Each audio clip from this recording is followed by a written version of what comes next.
Oh no.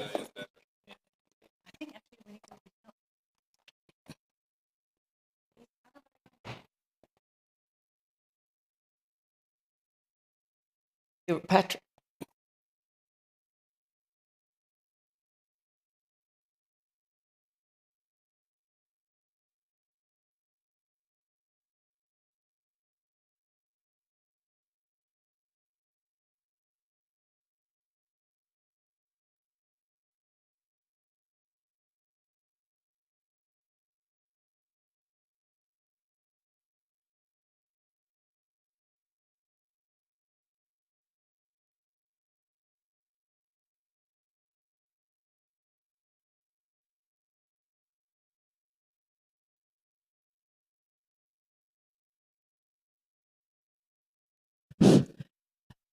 Okay, I think maybe we are ready to start, and I'm hoping that the last of our speakers is also online, is joined us online.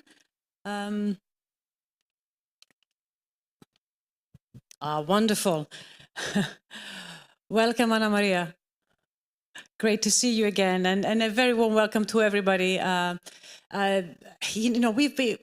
is the second day of the BAM conference of Bruegel, and as you can imagine, the topic of discussion that's dominated has been energy, Russia, Ukraine, the war. How do we make it through this winter? How do we make it the next winter? And you know, the outlook, the economic outlook, and the bleakness of it.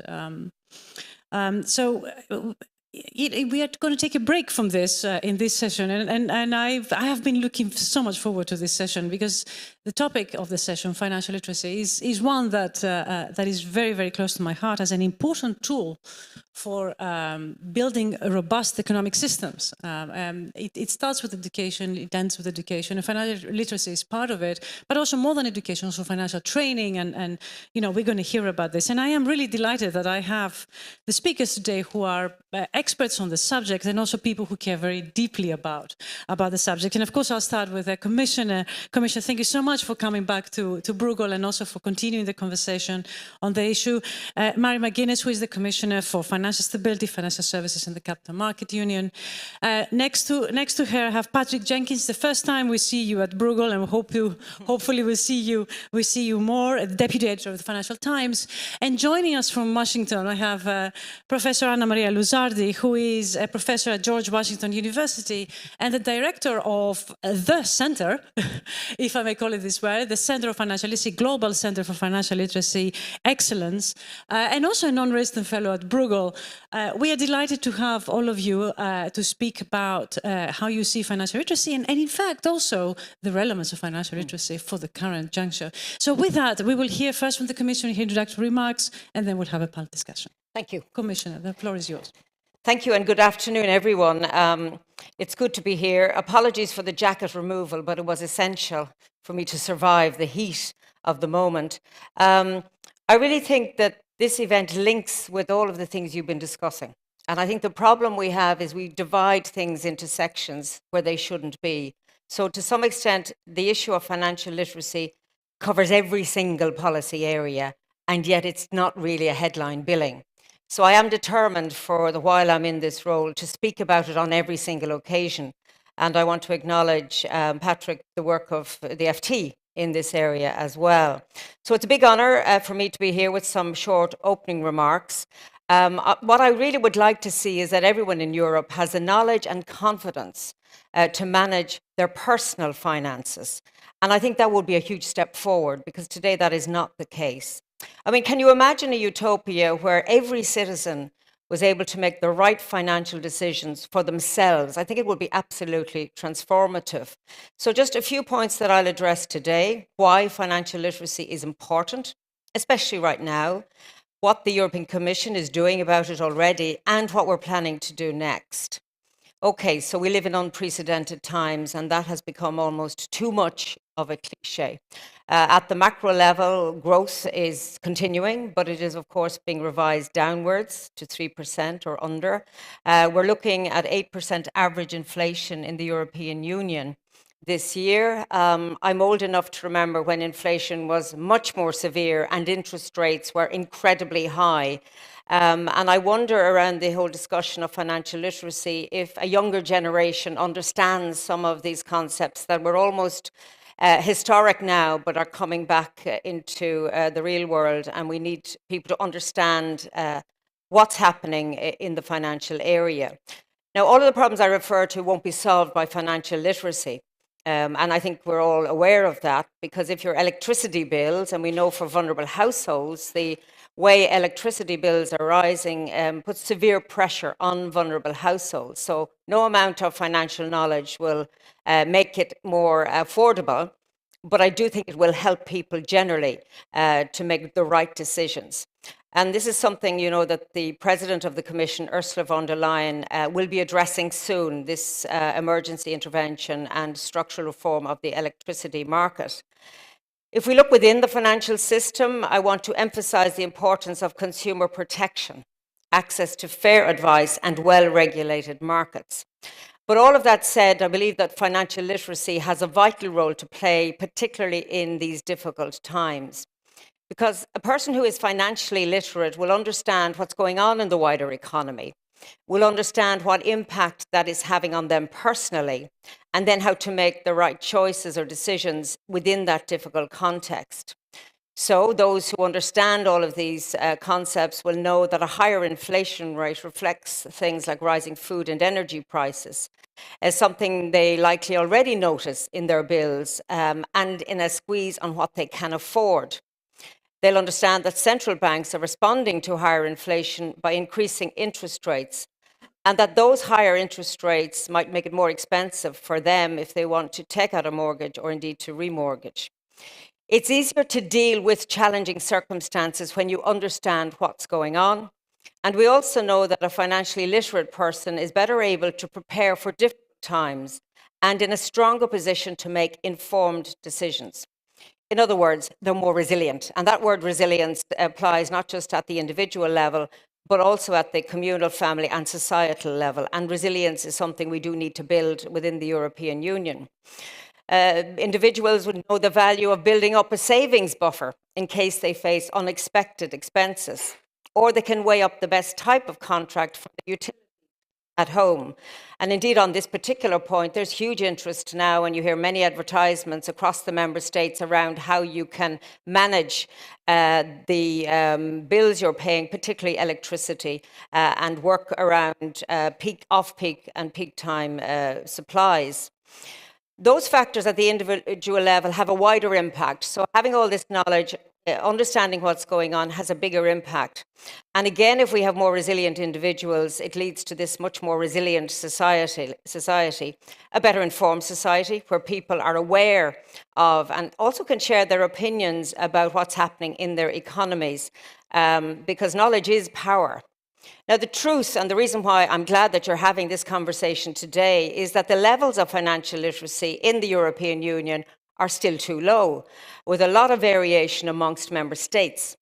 And low financial literacy has a disproportionate effect on the most vulnerable groups in our society. And the most vulnerable groups are more vulnerable now than ever. So the idea that they lack the skills around financial literacy puts them in a particularly difficult place, and we do need to address that. We also know that women's financial literacy levels are generally lower than men's. At the same time, women also tend to be more financially vulnerable, especially as they grow older, when they face the consequences of living longer, which I'm not against. I rather enjoy that concept. But here's what the problem is. If you earn less than men over your lifetime, your pension is less. And indeed, I just would mention that today we have a very strong package from the Commission on caring, how we're going to manage the care of both young and older people because of demographic changes within the European Union. So these are important points. Financial vulnerability and lack of financial literacy are problems that compound each other. And when I took this role back in October 2020, I was aware of this just from general conversations, and I really wanted to make this part of my work within this College of Commissioners. So I'm glad that people are talking about financial literacy now, and we're getting member states engaged. I do think we can boost financial literacy by taking action at the EU level. Doing that can help member states learn from each other and exchange ideas and boost levels of financial literacy across Europe. But of course, the big piece of work that I want to reference now is the Financial Competence Framework, which the Commission has developed with the OECD. And this framework sets out in detail the different knowledge, skills, and attitudes that adults need to have in order to be financially literate.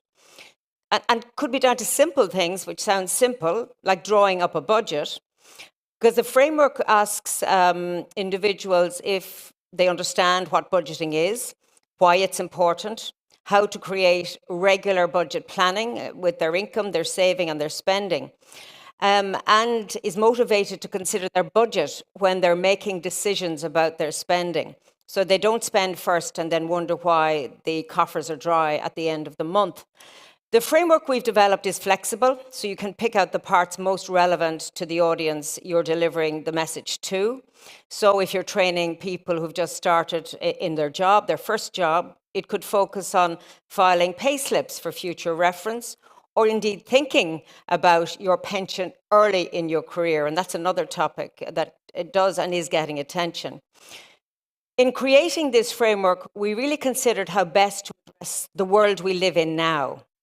The digitalization of finance means many new things to learn and understand. So this framework considers whether an adult knows how to choose between different digital payment methods and about the risks of crypto. Sustainability has also moved from the fringes to the very heart of the financial system, including in personal finance. So the framework asks whether someone understands what greenwashing is, or how they might align their personal finances with their sustainability preferences. And finally, the framework highlights the competence that help build up financial resilience, and that could help develop measures aimed at financially vulnerable groups. So the framework includes competence on balancing short-term and long-term plans and taking steps to avoid over-indebtedness. Overall, our goal is for member states, universities, colleges, banks, companies, or individuals, and anyone who wants to use this framework in their work. It can help develop policies, education programs, or learning materials. And this initiative will help us build a shared understanding of what financial literacy means across the whole of the European Union. It will also help us better assess financial literacy levels and evaluate different initiatives. We launched this initiative at the start of the year, and it's already being put to good use. Member states, including Austria, Italy, and Portugal, have stated that they will incorporate the framework into their national financial literacy strategy. The Croatian National Bank has an initiative for short broadcasts for public TV and radio. The Latvian Minister of Education and Science is creating learning modules on digital finance. The Italian securities regulator is running webinars on sustainable finance. The private sector is also using this framework for their own initiatives. For example, game apps about personal finance, financial education guides, or training for experts preparing seminars on financial education. All of these examples build on the financial competence framework.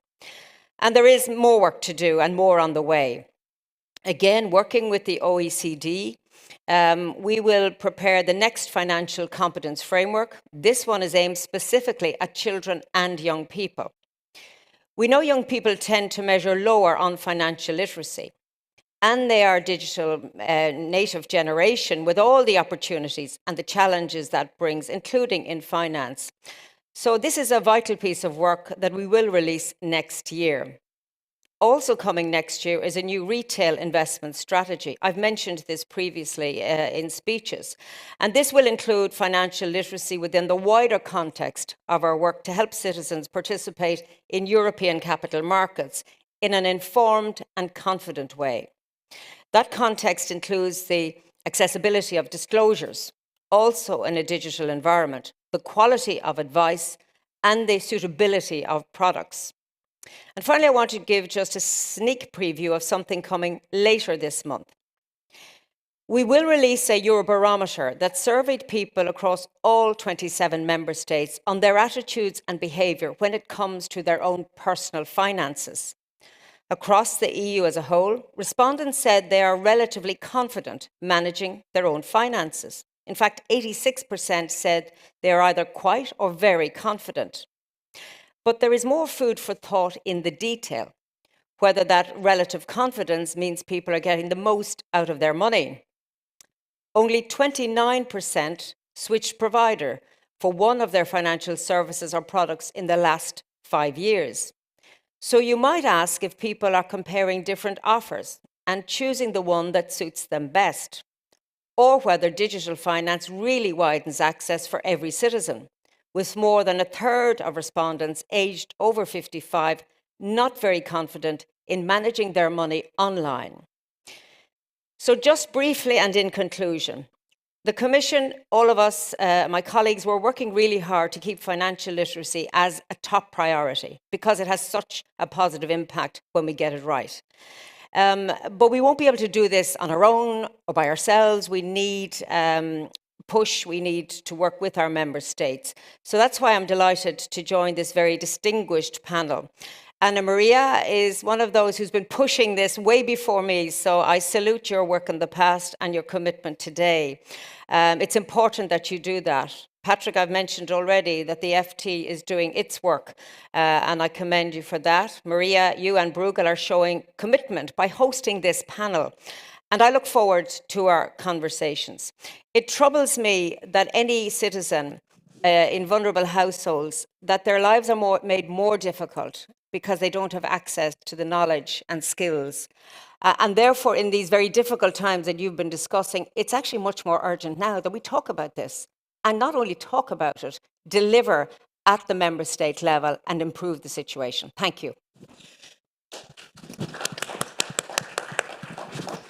Thank you so much, Commissioners. You've given us so much to think about, but also thank you very much for the initiatives that you have done at DG FISMA under your leadership together with the OECD. These are invaluable to the cause. And now we also hear, and Anna Maria will be delighted to hear this, that there is data produced that we can download and we can use to advance the issue of financial literacy.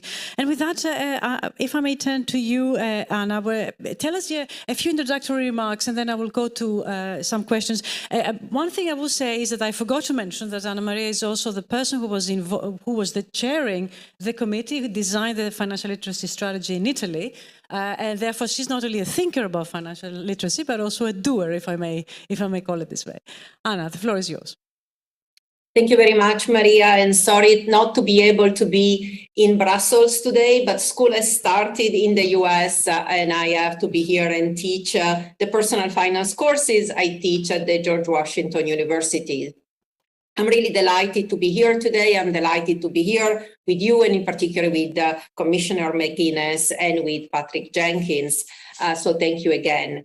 I want to echo what the Commissioner said, which is that financial literacy is an essential skill to participate to society and navigate the economy. And it becomes more important in challenging times, in times of crisis. And we have witnessed this, for example, starting with the financial crisis that started in the US, for example, in 2007 and 2008, and all of the other difficult times that we have witnessed. What we have seen is that financial literacy is a shield that can protect people, for example, against shocks, big and small, including the shock that we have experiencing lately.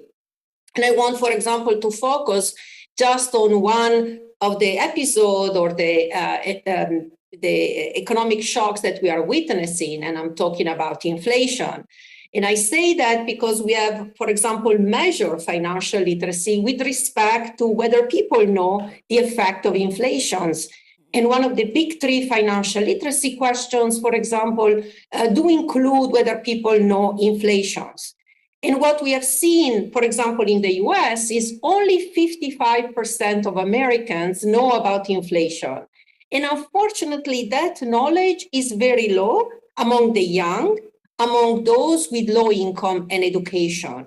And as the Commissioner has said, these are already the most vulnerable groups. And in a time now where inflation is going to affect each of us, we have to pay attention and be particularly careful about, for example, the vulnerable groups. And this is why it's so important to continue to talk about financial literacy. And I want to also repeat what has already been said. When we do look at financial literacy, we do see that it is very low and stubbornly so. So unfortunately, even today, we have very low level of financial literacy, and I would say inadequate often to be able to deal with the complexity of the world in which we live in. And this is why, more than ever, it is important to talk about financial education and to promote financial education. This is, of course, one of the things that we are doing in Italy that we are very passionate about, and in particular trying to target the vulnerable groups. But I want to say today and continue to repeat that financial education is important and it works. And one of the findings we had, in particularly in our more recent studies, is that we have found, looking at the evidence in as many as 33 countries and looking at the evaluation of the most rigorous financial education programs, is that financial education not only works, but it is cost effective. And because we have policymakers here today, I want to repeat that word. Financial education doesn't have to be expensive. It is often costing not very much. And as I say, always for health, prevention is much cheaper and better than the cure.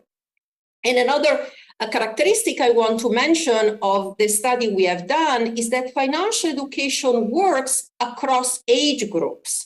So in other words, it's not just effective among the young, but it also is effective among the older population.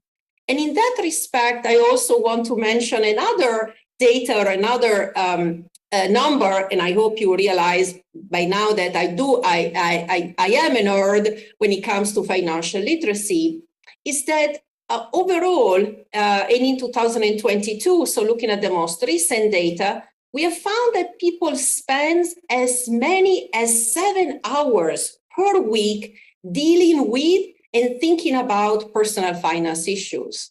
So almost an entire day of work is spent dealing with personal finance issues. And of these 7 hours, 3 are at work. So, we promoting financial literacy is a win-win for everybody. We can all benefit for financial literacy. We might not have to spend so many hours dealing with personal finance issues, and it benefits not just the workers and the individual, but it also benefits the employer. It also benefits society. And I know I want to speak very briefly or just provide briefly some numbers.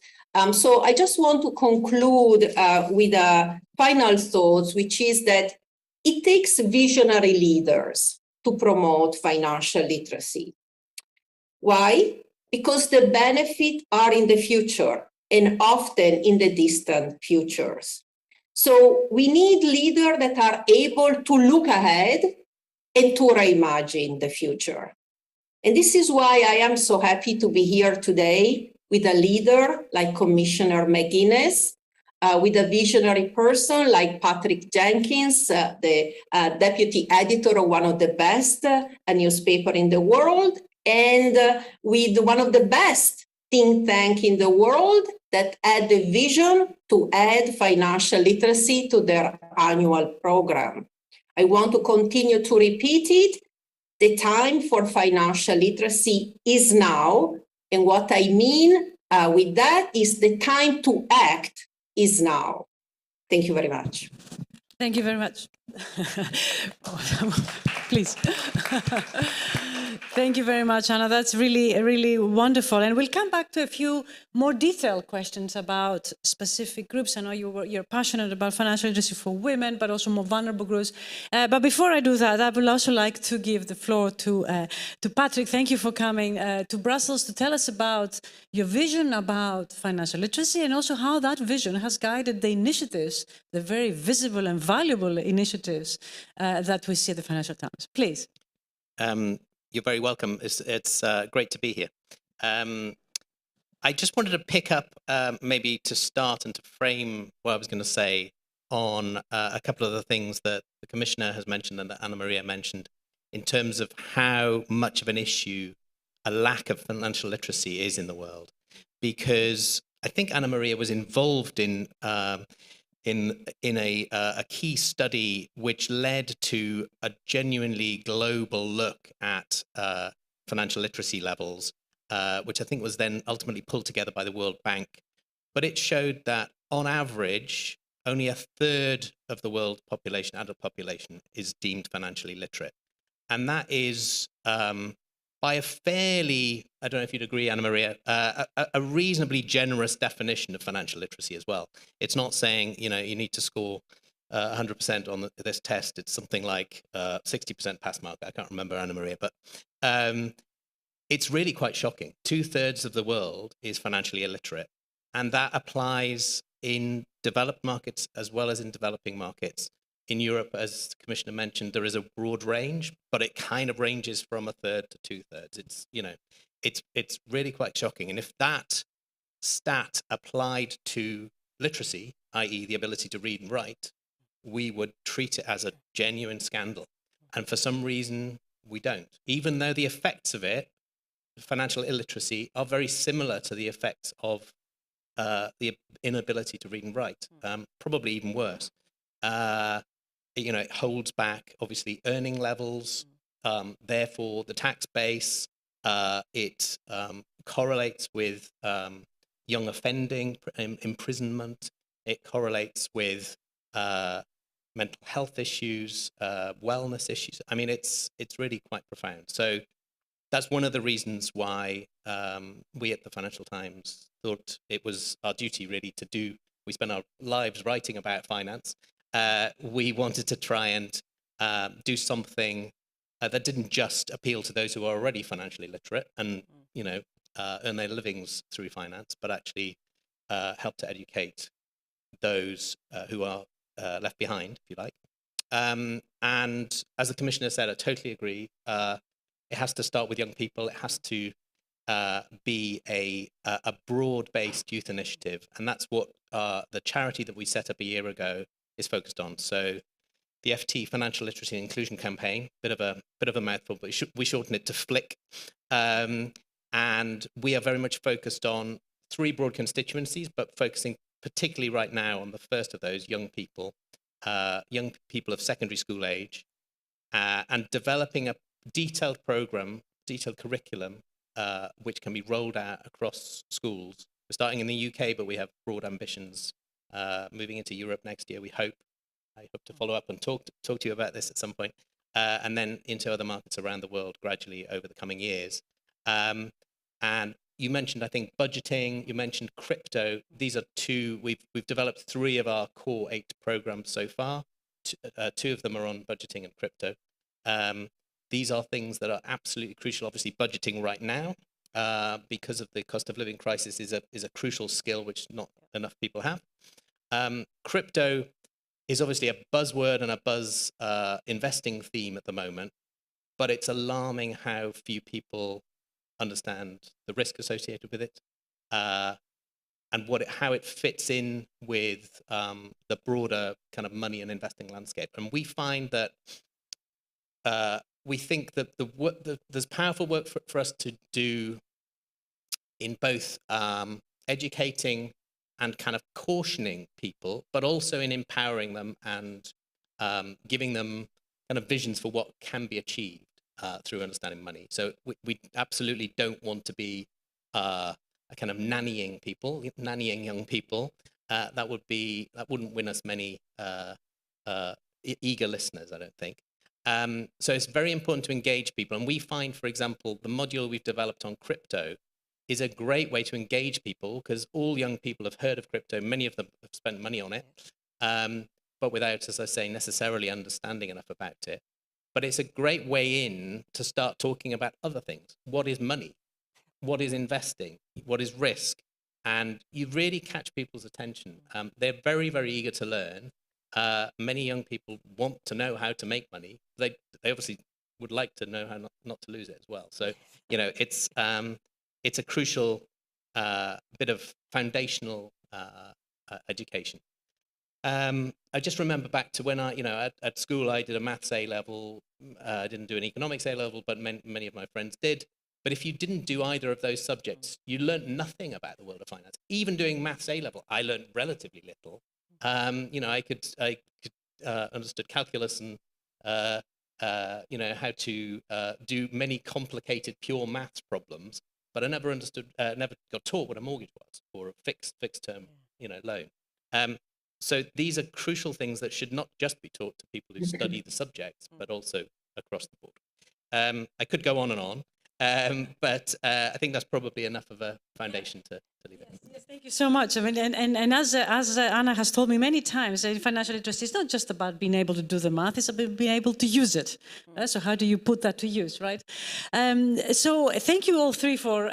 I mean, it's so much to go. You've given us so much interesting things to discuss.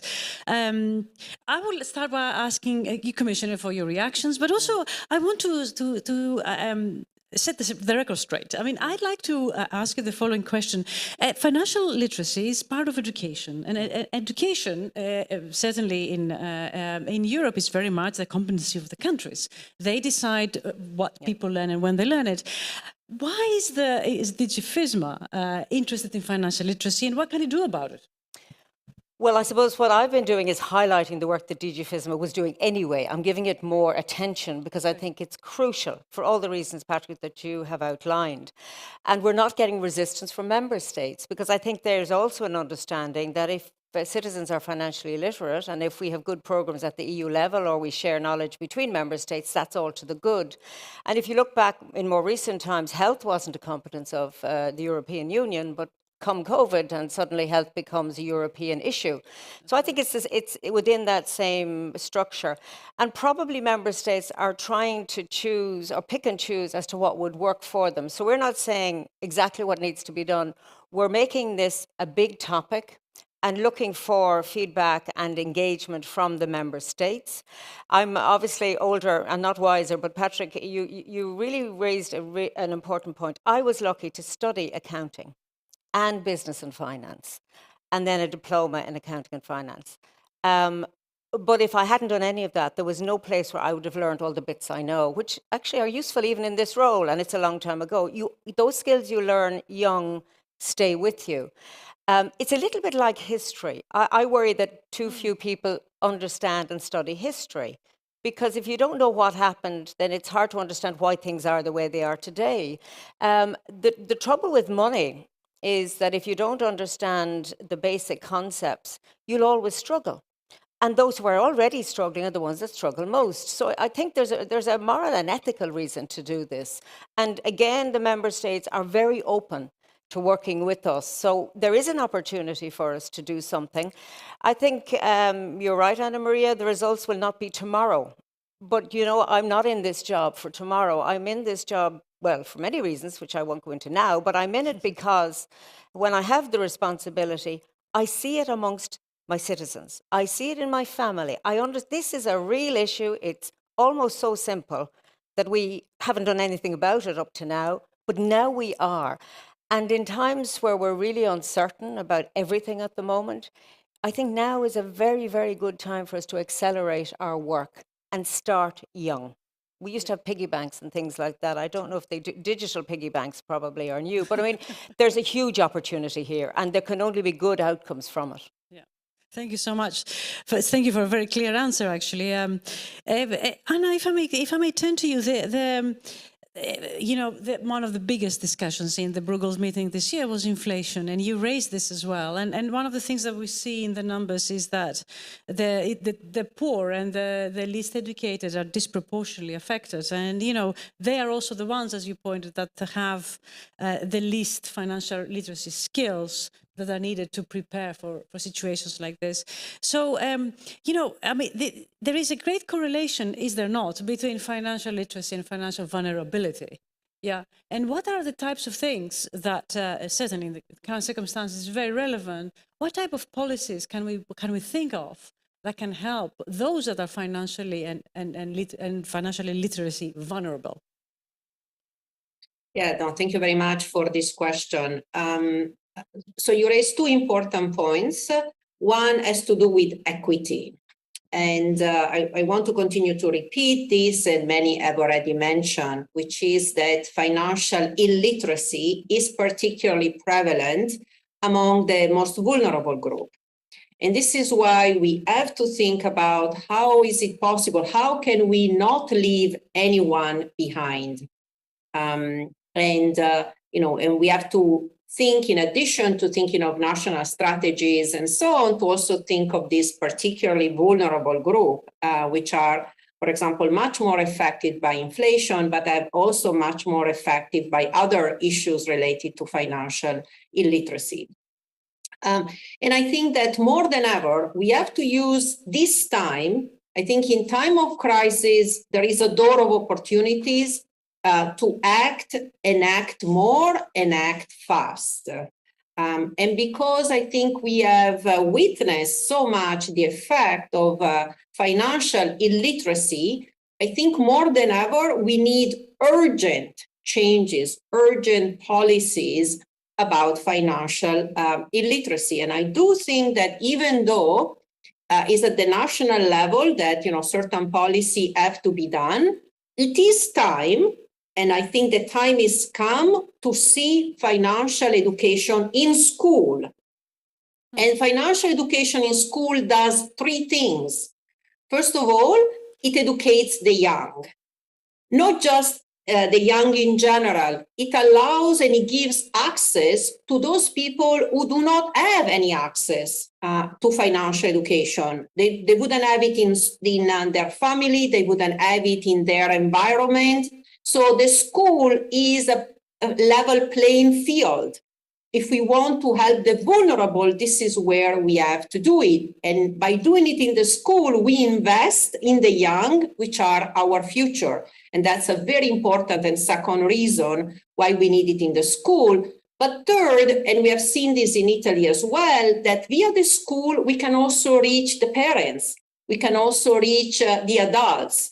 So the school is another way to actually reach the population. So I do not want, and I want to focus in particular in financial education in the school, because I think we have seen and we have discussed this over and over and over, but this is the place where it is still missing. For example, only Portugal or a few other countries have been implementing and making financial literacy mandatory in school. I think the time has come. Financial illiteracy today is like being unable to read and write. You cannot participate to society. Policymaker and everybody is going to pay a cost of that. And so I do think we need to convince the education minister that it is time to add financial education in school. Yeah, if I could just respond to that. Is my microphone on? Yes, it's better. Yeah. I totally agree with Anna Maria. I think this is absolutely essential, and it shouldn't be, coming back to your point, it shouldn't be expensive necessarily. It should be feasible to do as part of a curriculum. And our charity has run multiple pilots showing, as I say, kind of great student interest in this. So it's a kind of, there's a ready market for it, if you like, in that sense. But over and above that, I do think it's really important that when we're talking about young people's access to basic information, we also think beyond the confines of the academic study at school, because there are perhaps the most vulnerable, potentially most vulnerable segment of society is maybe less engaged in academic study, and we need to reach them in other ways, which is why Flick is very focused on developing engaging social media video content, particularly using Instagram, using TikTok, using established and vetted influencers that can communicate the key messages in ways that really appeal to the young people, because they look like them. They are they don't look like me, and I think that that in a way that complements the educational curriculum is a kind of key way to be a catch-all, if you. Just on that point about social media and TikTok, I don't want that everyone understands everything about the financial system, but I don't think people are confident asking questions. And the worry I have with social media, okay, you vet the ones that you use, but a lot of young people get their advice from social media and they accept it as read. So that's where I worry, that there's no way that they don't question enough. How do we push that idea of questioning? I totally agree. And there is some really bad, crypto scandals, for example, have been pumped via social media. A lot of people have lost a lot of money because they believed unscrupulous influencers. Given how widespread it is, how young people just watch social media as a core part of their everyday lives, we just feel we can't ignore it. We have to enter that space, and we see it as a valuable role to try and, brand, add our kind of mark of approval, if you like, in as much as we have a brand that young people are going to know or care about. But if we can kind of establish something that is going to be trustworthy, we think that's the way to do it. We can't just leave it as a Wild West, if you like. Yeah, and I think you have to use that. One other point in relation to schools, and I'm very aware of this, we are as a society generally asking schools to do more and more around diet, around mental health, around financial literacy. And because I know the pressures on teachers, it's something we need to take account of. And it probably requires us to look at what is going on in schools and what part of the curriculum would this slot into without being an added burden. And the second quick point was, I was in the European Parliament yesterday. There was a lot of young people. The EPP had organised a seminar the chamber was full of young people. And I made some observations around the financial system of the future, and I mentioned crypto and the risks. And as I was going out, this very young gentleman came up and said, "What do you mean risks in crypto?" So in other words, they are investing. I know, even some are only dabbling, others are going deeper. And they are worried now about all of this talk of risks. So, the fact that they are doing this, it means social media is a very important way of reaching them. But there is also the requirement, which is beyond my pay grade, about how we have discerning minds.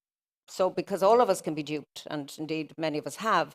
So how do we build in children as they grow older to not accept everything, but to ask questions about it? Because very often I've seen this happen, people go into a financial institution, for example, and look for a loan, and they almost accept everything without questioning. So I think that there are other things we need to talk about as well around just the basic skills of what a mortgage is and what an interest rate is. In fact, you're raising a point which I think is very interesting, which is like, regulation can only protect you that much. Yeah. After that, you need to have your own skills to be able to, understand. We cannot protect you from every risk, every conceivable risk. And the crypto world is a great trap for risks that are unknown from here to eternity, because the crypto is evolving all the time. I would like to bring the audience in if there are questions. So perhaps there's more questions and I come back to some of the issues. I see Jacob, right? Jacob, and then there is one more question there. Jakob Kierkegaard from the Peterson Institute in Washington. A question. Some years ago, actually a number of years ago now, George W. Bush proposed changing the American retirement system away from sort of a guaranteed, defined benefit pension, Social Security, into a set of private accounts that people should manage themselves.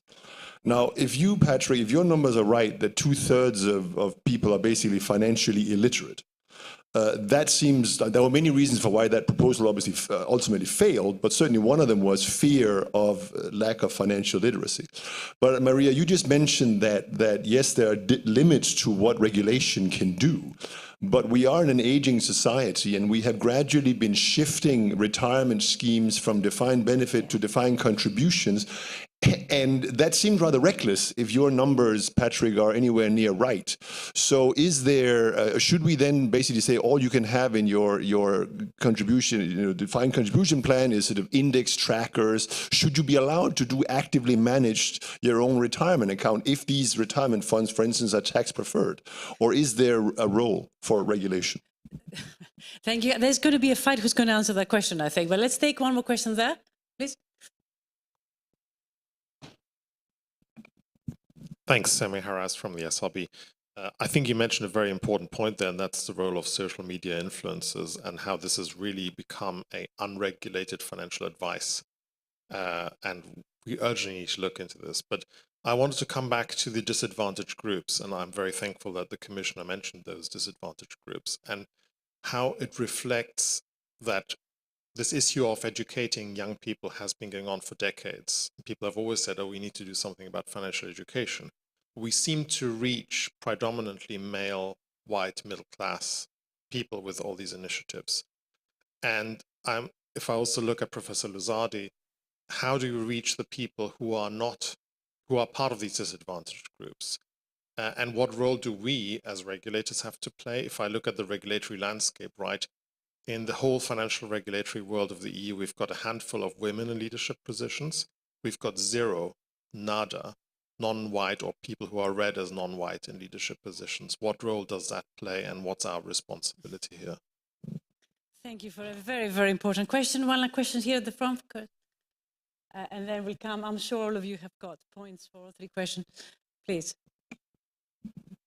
Kurt Geisert, I'm one of the guides in the House of European History. I have a question for you, Mrs. Commissioner. You mentioned Croatia. Are you optimistic that in January we can welcome Croatia as number 20 in the Eurogroup? Yes. Commissioner, please, you go first. Well, Please. I'd say yes to that question. Yeah.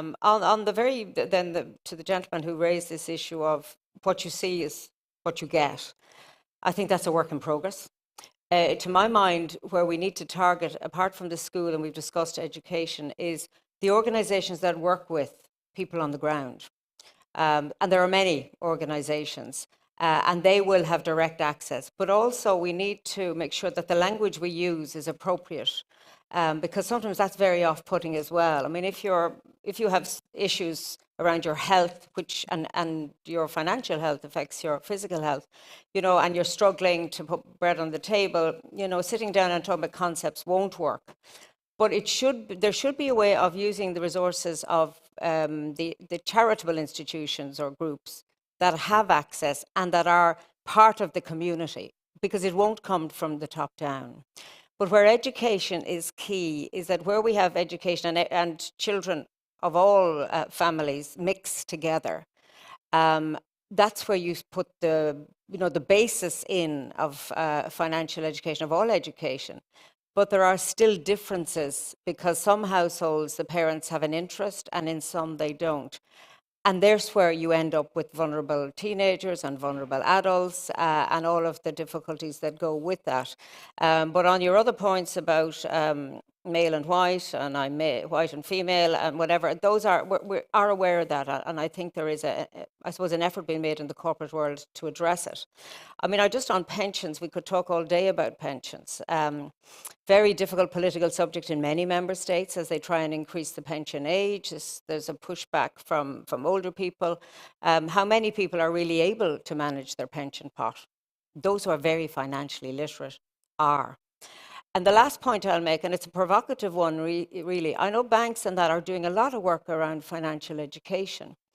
And yet my sense is that a lot of people, I'm going to say the word trust, but maybe not even that, but a lot of people feel very removed from the financial system, or They know they have to use institutions to get loans. They don't really regard them as friend, more foe. And that's something I think that's a problem as well. The financial crisis didn't help. It has really driven that wider. And I think we need to acknowledge that. But if we don't do something, and I think, Anna Marie, you're right, there's an opportunity now to deal with this in this time of crisis. It's a bit like what we're doing around energy use. I mean, I jest about the heat in the room, but it's time we switched it off. I mean, these are small, little steps around energy and efficiency that need to be translated into around your budgeting and your finance. I often laugh at the idea of buy now, pay later. It's get now, pay later, or forever. I mean, we also use terminology that it isn't quite what it says on the tin. But I go back to my core point. We need to educate children become adults that will question, not just absorb. And I fear that is where the work needs to be done. Thank you for raising this new issue of new debt, the new ways of credit, which are actually another potential trap. Yeah. If I just want to say that I take Jakob's point to be a warning that if the levels of financial literacy are what they are, and the direction of travel on personal finance, including on long term, which is the pensions, that's the direction of travel. Then we are really sitting on a time bomb when we come to this issue. So we have been warned about this. Patrick, why don't you go first and then we finish? I think we are closely coming to an end, but please. Yeah, so I totally agree with your point that without financial literacy, managing your own investments, including your retirement provision, is fraught. And, it could be seen as, at least indirectly, another mis-selling scandal. We've had many of them in various countries, not least the UK. And your point about distrust of the financial services industry, for good reason, has only made things worse, clearly. But I think it does make the case for. We've been talking today about financial literacy primarily in the context of. The most disadvantaged in society and making life easier potentially for people who are in poverty. But it's absolutely essential for everybody, really, to have a potentially big pension pot that is squandered into inappropriate investments is also going to be a disaster for those individuals. So I think there's a role for charities like ours to play in that. And if the industry can gain back some credibility that it lost over the past 10 years or so, then that they will have an important role to play as well. Arguably, the regulatory environment, which was, I know, tweaked in many ways to try and make it safer, there is an argument to say maybe it's gone too far and it makes advice less likely to happen in certain circumstances. We could debate that for for some time, but there's certainly an argument put forward by the financial services industry that the inability to easily wrap in commission-based advice and to have to pay for it up front means that people avoid it, rightly or wrongly, if they have to pay for it up front. Your point about diversity, I totally agree with you. We actually, as a charity, one of the 3 target constituencies for our work, alongside young people and women, is what we're broadly calling disenfranchised communities, and that will include those from an ethnically diverse minority background. And there is no easy way to get to people other than when you have very mixed school environments, for example. That should be feasible, but there's also a crucial need to go into communities and partner with trusted leaders in those communities, and that's part of what we're doing as well. I won't comment on Croatia. Wonderful, thank you very much. Anna, your turn. Yeah, thank you very much. I want to start with this topic about pensions because it's really so important. And I have to say, given the aging of the population and given also the labor market, where a lot of young people change jobs so often, in many ways, I do see these changes in pension as inevitable. We had to shift away from the defined benefit type pensions. And what I want to mention is, we cannot just shift the responsibility onto individuals and then say, good luck with it. And here is, your opportunity to manage your pension money. And this is why, by the way, financial literacy had started being relevant around precisely that time. And one of the reasons why we were talking about financial literacy 15 years or so ago was precisely because of the change in pensions. And in many countries, it was the responsibility of financial literacy was, for example, in the office of the pension commissioner. This is how it started, for example, in the New Zealand, one of the countries which have done a lot for financial literacy, or in Australia. So, I think the pension change per se should be one important reason why we need to focus on financial literacy. But I want to mention, we don't mean that, financial literacy is a substitute for regulation. We all need to work together. We need, in a sense, we need financial literacy, we need regulation so that people are protected when they make those financial decisions, and we need to have access to good and solid financial instruments.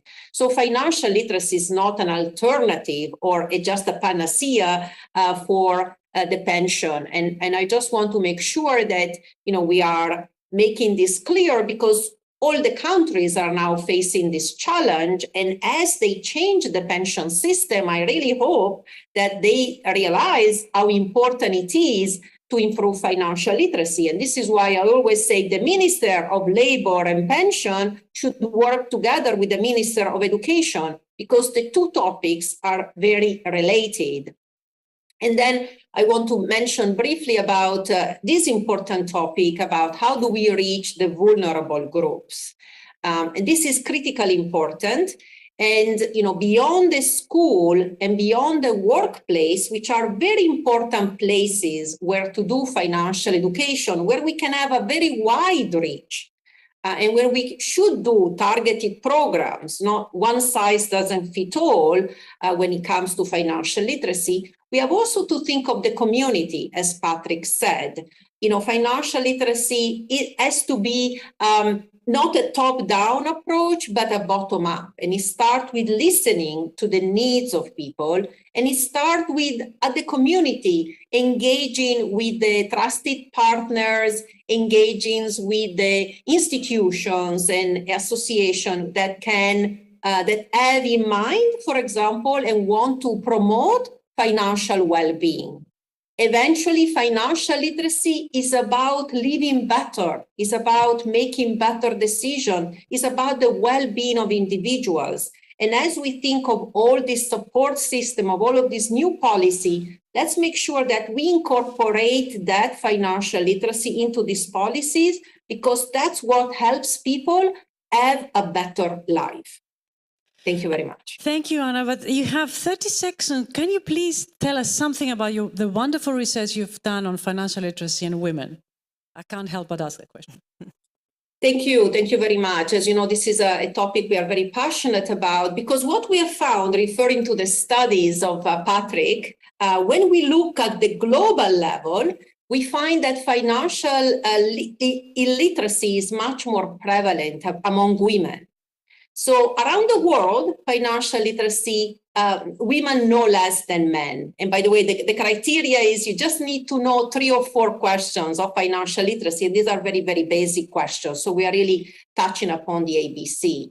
But what we also found is that women are the reason why they are less financially literate is not because they answer incorrectly to the financial literacy question.